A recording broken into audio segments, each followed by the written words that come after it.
प्रेम से बोले लक्ष्मी नारायण की जय। राधे राधे।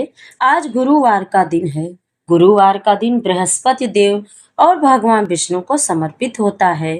इस व्रत को करने से समस्त इच्छाएं पूर्ण होती हैं और बृहस्पति महाराज प्रसन्न होते हैं। धन, विद्या, पुत्र, मनोवांछित फल की प्राप्ति होती है। परिवार में सुख शांति रहती है। इसलिए यह व्रत सर्वश्रेष्ठ और अति फलदायक है। इस व्रत में केले का ही पूजन करें। कथा और नियम के समय मन, क्रम और वचन से शुद्ध होकर मनोकामना पूर्ति के लिए बृहस्पति देव से प्रार्थना करना चाहिए। दिन में एक समय ही भोजन करें। भोजन चने की दाल का करें। नमक न खाए। पीले वस्त्र पहने। पीले फलों का प्रयोग करें। पीले चंदन से पूजन करें। पूजन के बाद भगवान बृहस्पति की कथा सुननी चाहिए। प्रेम से बोलिए लक्ष्मी नारायण की जय। प्राचीन समय की बात है। एक बड़ा प्रतापी दानी राजा राज्य करता था। वह प्रत्येक गुरुवार को व्रत रखता और पूजा करता था।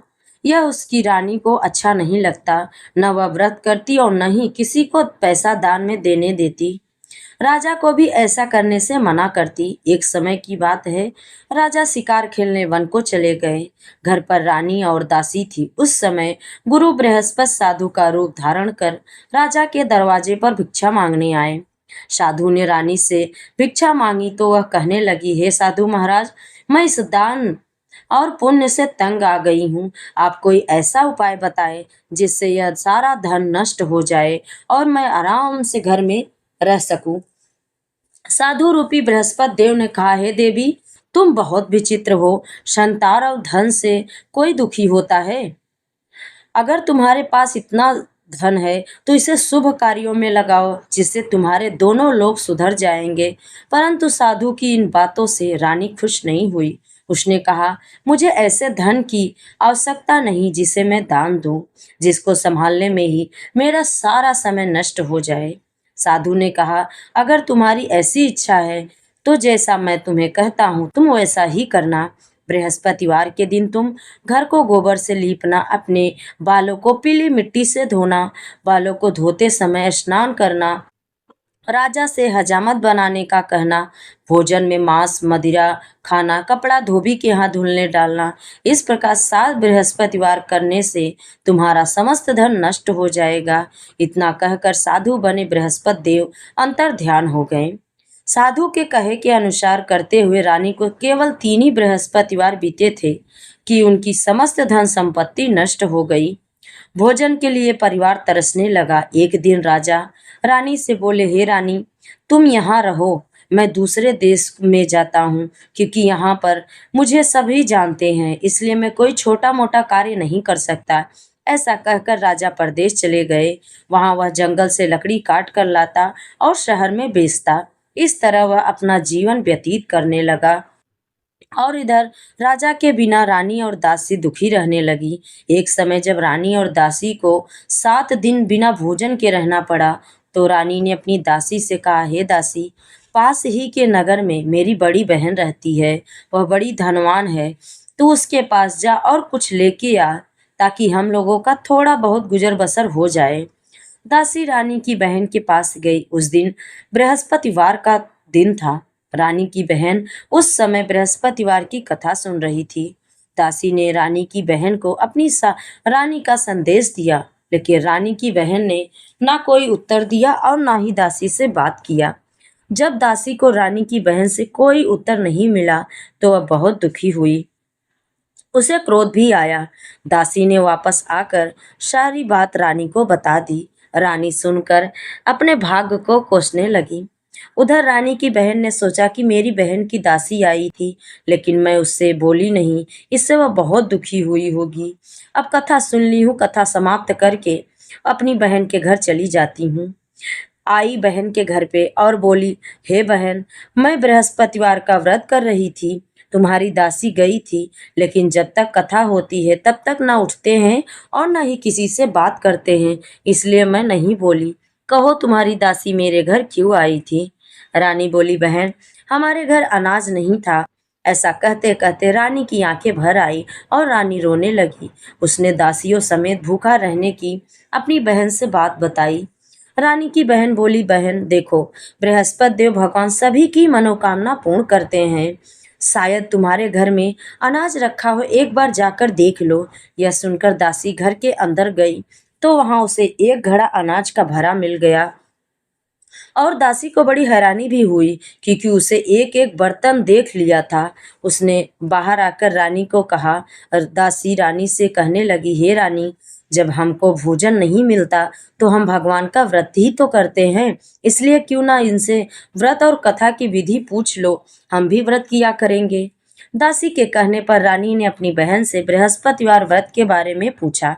उसकी बहन ने बताया, बहन, बृहस्पतिवार के व्रत में चने की दाल और मुनक्का से विष्णु भगवान के केले की जड़ में पूजन करे और दीपक जलाए, पीला भोजन करे, कथा सुने, आरती करे। इससे गुरु भगवान प्रसन्न होते हैं, मनोकामना पूर्ण करते हैं। व्रत और पूजन की विधि बताकर रानी की बहन अपने घर लौट आई। रानी और दासी दोनों ने निश्चय किया कि बृहस्पति देव भगवान का पूजन जरूर करेंगे। 7 दिन बाद जब बृहस्पतिवार आया तो उन्होंने व्रत रखा। घुड़साल में जाकर चना और गुड़ बीन कर लाया, उसकी दाल से केड़े की जड़ विष्णु भगवान का पूजन किया। अब पीले भोजन कहाँ से आए? दोनों बहुत दुखी हुई, परंतु उन्होंने व्रत किया था इसलिए बृहस्पति देव भगवान बहुत प्रसन्न थे। एक साधारण व्यक्ति के रूप में वो हाथों में 2 थाली लेकर आए और दासी को देकर बोले, हे दासी, यह भोजन तुम्हारे लिए और तुम्हारी रानी के लिए है, इसे तुम दोनों ग्रहण करना। दासी बोली, भोजन पाकर बहुत प्रसन्न हुई। उसने रानी को सारी बात बताई। उसने बाद से वे प्रत्येक बृहस्पतिवार को गुरु भगवान का व्रत और पूजन करने लगी। बृहस्पति भगवान की कृपा से उनके पास धन हो गया, परंतु रानी फिर से अपनी आलस्य नहीं छोड़ी। फिर से उसके अंदर आलस्य आने लगा। तब दासी बोली, देखो रानी, तुमने पहले भी इस प्रकार आलस्य की थी। तुम्हें धन नहीं चाहिए था और तुम्हें धन रखने में बहुत कष्ट होता था, इस कारण सभी धन नष्ट हो गया। अब गुरु भगवान की कृपा से धन मिला है तो फिर से तुमको आलस्य हो रहा है। बड़ी मुसीबतों के बाद हमने यह धन पाया, इसलिए हमें दान पुण्य करना चाहिए। अब तुम भूखे मनुष्यों को भोजन कराओ, प्याऊ लगवाओ, ब्राह्मणों को दान दो, कुआं तालाब बावड़ी का निर्माण कराओ, मंदिर पाठशाला बनवाकर ज्ञान दान दो, कुंवारी कन्याओं का विवाह करवाओ, धन को शुभ कार्यों में खर्च करो, जिससे तुम्हारे कुल का यश बढ़े और स्वर्ग प्राप्त हो और तुम्हारे पितर भी प्रसन्न हो। दासी की बात मानकर रानी शुभ कर्म करने लगी, उसका यश फैलने लगा। एक दिन रानी और दासी आपस में विचार करने लगे, न जाने राजा किस दशा में होंगे, उनकी कोई खोज खबर भी नहीं है। उन्होंने श्रद्धापूर्वक बृहस्पति भगवान से प्रार्थना की कि राजा जहाँ कहीं भी हो शीघ्र वापस आ जाएं। वह प्रतिदिन और उधर राजा परदेश में बहुत दुखी रहने लगा। वह रोज जंगल से लकड़ी बीन कर लाता और उसे शहर में बेचकर अपने दुखी जीवन को बड़ी कठिनता से व्याप करने लगा। एक दिन दुखी होकर अपनी पुरानी बातों को याद करके वह रोने लगा और उदास हो गया।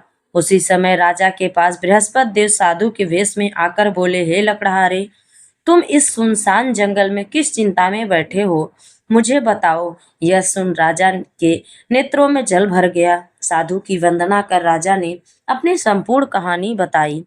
महात्मा दयालु होते हैं। वे राजा से बोले, हे राजा, तुम्हारी पत्नी ने बृहस्पति देव के प्रति अपराध किया था, जिसके कारण तुम्हारी यह दशा हुई।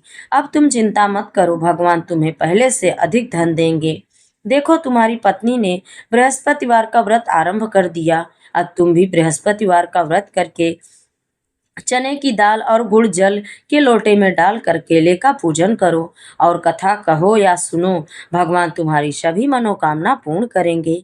साधु की बात सुनकर राजा बोले, हे प्रभु, लकड़ी बेचकर तो इतना पैसा नहीं बचता जिससे भोजन के उपरांत कुछ बचा सकूं।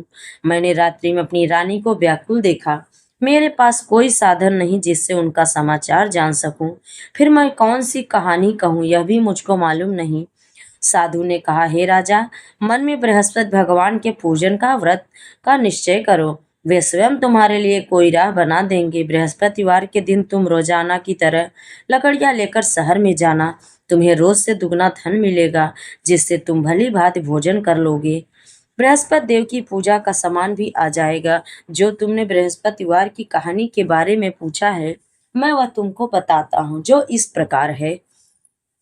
प्राचीन काल में एक बहुत ही निर्धन ब्राह्मण था।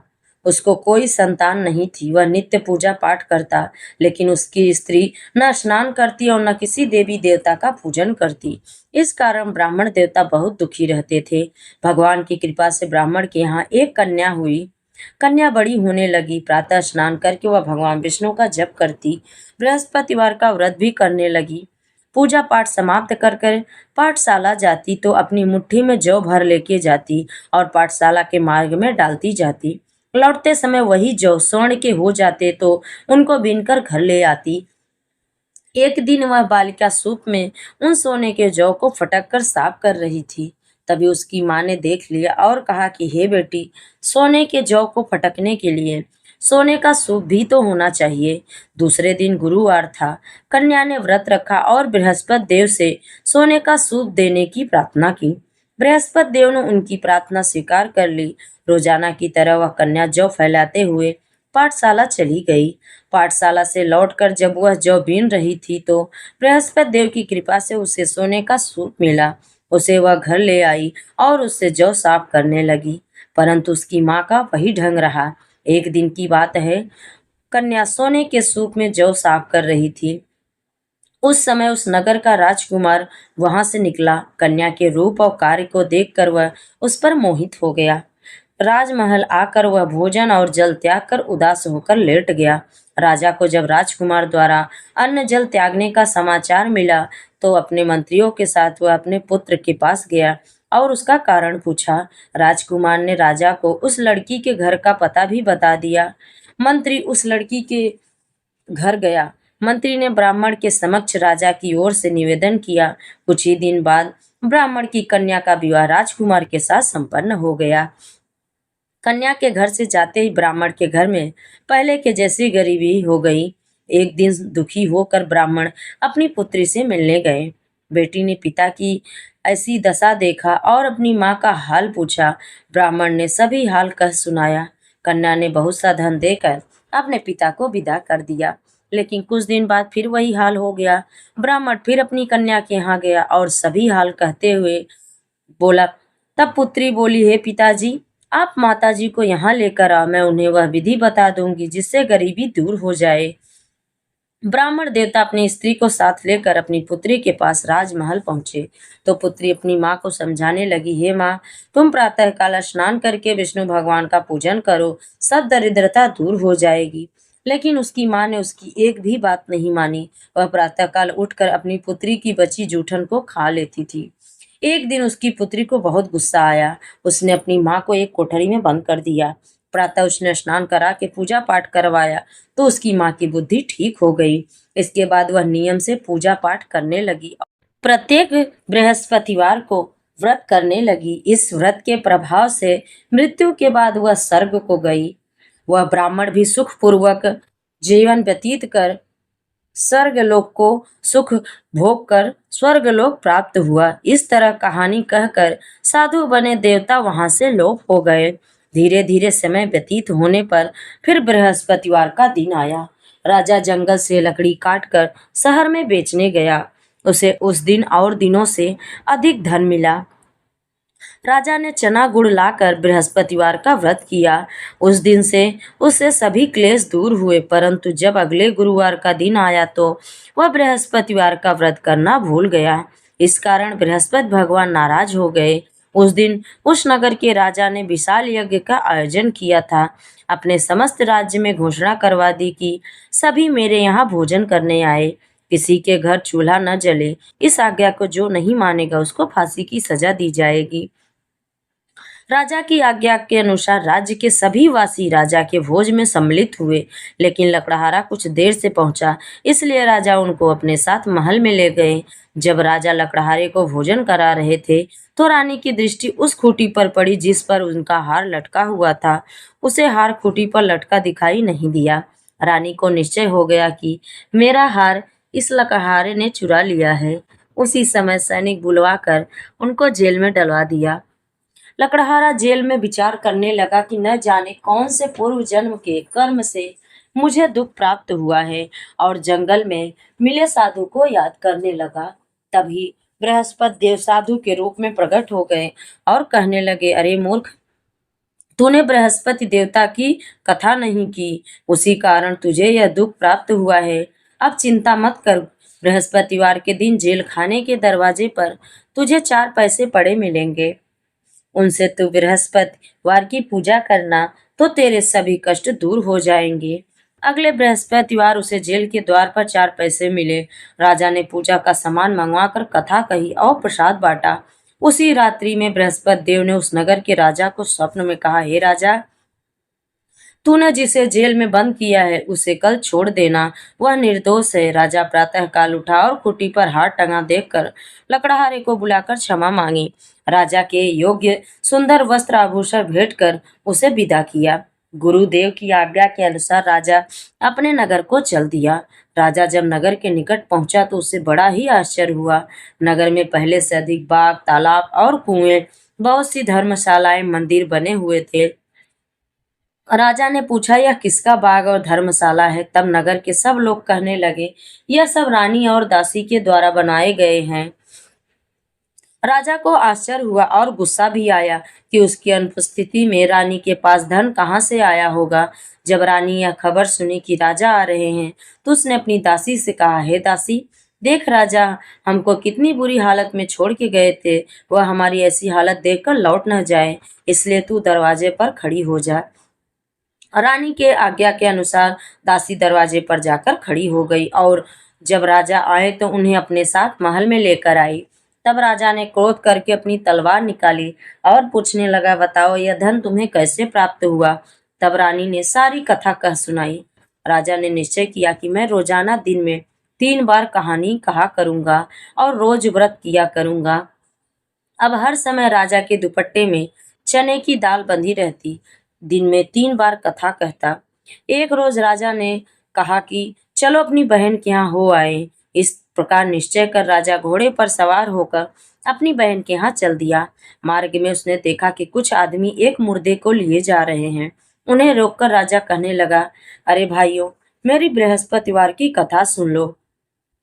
वो बोले, लो, हमारा तो आदमी मर गया है, इनको अपनी कथा की पड़ी है। परंतु कुछ आदमी बोले, अच्छा ठीक है, कहो, हम तुम्हारी कथा भी सुनेंगे। राजा ने दाल निकाली और कथा कहनी शुरू कर दी। जब कथा आधी हुई तो मुर्दा हिलने लगा और जब कथा समाप्त हुई तो राम राम करके वह खड़ा हो गया। राजा आगे बढ़ा, उसे चलते चलते शाम हो गई। आगे मार्ग में उसे एक किसान खेत में हल चलाता मिला। राजा ने उससे कहा कि आप मेरा कथा सुन लीजिए, लेकिन वह नहीं माना। राजा आगे चल पड़ा। राजा के हटते ही बैल पछाड़ खाकर गिर गए और किसान के पेट में बहुत से दर्द होने लगा। उसी समय किसान की माँ रोटी लेकर आई। उसने जब देखा तो अपने पुत्र से सब हाल पूछा। बेटे ने सभी हाल अपनी माँ को बताया। बुढ़िया दौड़ी दौड़ी उस घुड़सवार के पास पहुंची और उनसे बोली, मैं तेरी कथा अवश्य सुनूंगी, लेकिन तू अपनी कथा मेरे खेत पर ही चलकर कहना। राजा ने लौटकर बुढ़िया के खेत पर जाकर कथा कही, जिसके सुनते ही बैल खड़े हो गए और किसान के पेट का दर्द भी बंद हो गया। राजा अपनी बहन के घर पहुंचा। बहन ने भाई की खूब मेहमानी की। दूसरे रोज प्रातः काल राजा जागा तो वह देखने लगा कि सब लोग भोजन कर रहे हैं। राजा अपनी बहन से पूछा, ऐसा कोई मनुष्य है जिसने भोजन नहीं किया हो, जो मेरी बृहस्पतिवार की कथा सुन ले? बहन बोली, हे भैया, यह देश ऐसा है कि यहाँ लोग पहले भोजन करते हैं, बाद में कोई और काम करते हैं। फिर वह एक कुम्हार के घर गई जिसका लड़का बीमार था। उसे मालूम हुआ कि उनके यहाँ 3 दिन से किसी ने भोजन नहीं किया है। रानी ने अपने भाई की कथा सुनने के लिए कुम्हार से कहा और कुम्हार तैयार हो गया। राजा जाकर बृहस्पतिवार की कथा कही, जिसको सुनकर उसका लड़का ठीक हो गया। अब तो राजा को प्रशंसा होने लगी। एक दिन राजा ने अपनी बहन से कहा, हे बहन, मैं अब अपने घर जाऊंगा, तुम भी तैयार हो जाओ। राजा की बहन ने अपनी सास से अपने भाई के साथ जाने की आज्ञा मांगी। सास बोली, हाँ चली जा, मगर अपने लड़कों को मत ले जाना, क्योंकि तेरे भाई को कोई संतान नहीं है। बहन ने अपने भाई से कहा, हे भैया, मैं तो चलूंगी, मगर कोई बच्चे नहीं जाएंगे। अपनी बहन को भी छोड़कर दुखी मन से राजा अपने नगर को लौट आया। राजा ने अपनी रानी से सारी कथा बताई और बिना भोजन किए वह सैया पर लेट गया। रानी बोली, हे प्रभु, बृहस्पति देव ने हमें सब कुछ दिया है, वे हमें संतान अवश्य देंगे। उसी रात बृहस्पति देव ने राजा को स्वप्न में कहा, हे राजा, उठ, सभी सोच त्याग दे, तेरी रानी गर्भवती है। राजा को यह जानकर बहुत खुशी हुई। 9वें महीना रानी के गर्भ से एक सुंदर पुत्र पैदा हुआ। तब राजा बोला, हे रानी, स्त्री बिना भोजन के रह सकती है, परंतु बिना कहे नहीं रह सकती। जब मेरी बहन आए तो तुम उससे कुछ मत कहना। रानी ने हाँ कर दी। जब राजा की बहन ने यह शुभ समाचार सुना तो वह बहुत खुश हुई और बधाई लेकर अपने भाई के यहाँ आ गई। रानी ने तब उसे आने का उलाहना दिया। जब भाई अपने साथ ला रहे थे तब नहीं आई उनके साथ, और आज अपने आप ही भागी भागी बिना बुलाए आ गई। तो राजा की बहन बोली, भाई, मैं इस प्रकार न कहती तो तुम्हारे घर औलाद कैसे होती। बृहस्पति देव सभी मनोकामनाएं पूर्ण करते हैं। जो सद्भावना पूर्वक बृहस्पतिवार का व्रत करता है और कथा पढ़ता और सुनता है और दूसरे को सुनाता है, बृहस्पति देव उसकी सभी मनोकामना पूर्ण करते हैं, उनकी सदैव रक्षा करते हैं। जो संसार में सद्भावना से गुरुदेव का पूजन और सच्चे हृदय से व्रत करते हैं, उनकी सभी मनोकामना वैसे ही पूर्ण होती है जैसी सच्ची भावना से रानी और राजा ने बृहस्पति देव की कथा का गुणगान किया तो उनकी सभी इच्छाएं बृहस्पति देव जी ने पूर्ण की। अनजाने में भी बृहस्पति देव की उपेक्षा न करे, ऐसा करने से सुख शांति नष्ट हो जाती है। इसलिए सबको कथा सुनने के बाद प्रसाद लेकर जाना चाहिए। हृदय से उनका मनन करते हुए जयकारा बोलना चाहिए। प्रेम से बोलिए, बृहस्पति देव की जय। अब आइए सुनते हैं बृहस्पति देव की आरती। जय बृहस्पति देवा, सोम जय बृहस्पति देवा। छिन छिन भोग लगाऊं, छिन छिन भोग लगाऊं, कदली फल मेवा। ओम जय बृहस्पति देवा। तुम पूर्ण परमात्मा, तुम अंतर्यामी स्वामी, तुम अंतर्यामी। जगत पिता जगदीश्वर, जगत पिता जगदीश्वर, तुम सबके स्वामी। ओम जय बृहस्पति देवा। चरणामृत निज निर्मल, सब पातक हरता। सकल मनोरथ दायक, सकल मनोरथ दायक, कृपा करो भरता। ओम जय बृहस्पति देवा। तन मन धन अर्पण कर, जो जन शरण पड़े। प्रभु प्रगट तब होकर, प्रभु प्रगट तब होकर, आकर द्वार खड़े। ओम जय बृहस्पति देवा। दीन दयाल दयानिधि, भक्तन हितकारी। पाप दोष सब हरता, पाप दोष सब हरता, भव बंधन हारी। ओम जय बृहस्पति देवा। सकल मनोरथ दायक, सब संशय हारो। विषय विकार मिटाओ, विषय विकार मिटाओ, संतन सुखकारी। ओम जय बृहस्पति देवा। जो कोई आरती तेरी प्रेम सहित गावे, जेठानंद आनंद कर, जेठानंद आनंद कर, सो निश्चय भावे। ओम जय बृहस्पति देवा। स्वामी जय बृहस्पति देवा। प्रेम से बोलिए विष्णु भगवान की जय, बृहस्पति भगवान की जय, लक्ष्मी नारायण की जय। आप सभी को कथा अच्छी लगे तो लाइक शेयर और चैनल को सब्सक्राइब जरूर करें। कमेंट में जय लक्ष्मी नारायण जरूर लिखें। जय श्री हरि।